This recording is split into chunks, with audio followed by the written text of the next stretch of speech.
present here. My name is Anandya Patil from class 3rd rows. When I think about my father, a lot of different images and memories come to mind.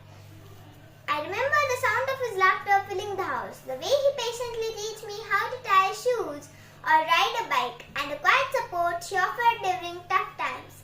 He wasn't just my father, he was my first hero, my mentor, my biggest cheerleader, and my trusted advisor, my strength and also my guiding light.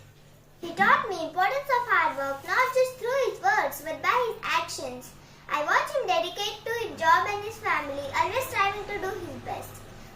He showed me what it means to be resilient, to get back up after a fall and to face challenges with courage. But beyond the big life lesson is the small moment I cherish the most.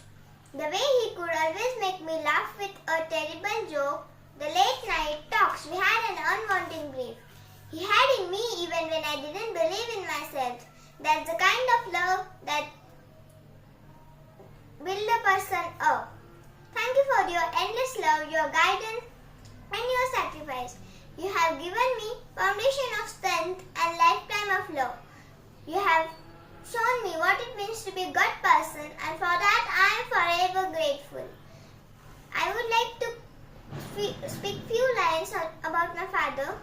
उरामंदी माया त्याच्या काळ्या मेघावानी दाखविना कधी कुणा डोळ्यातलं पाणी जिजू जिजू संसाराचा गाडा हाकला होटामंदी हसू जरी कणा वाकला घडीभर तू थांब जरा ऐक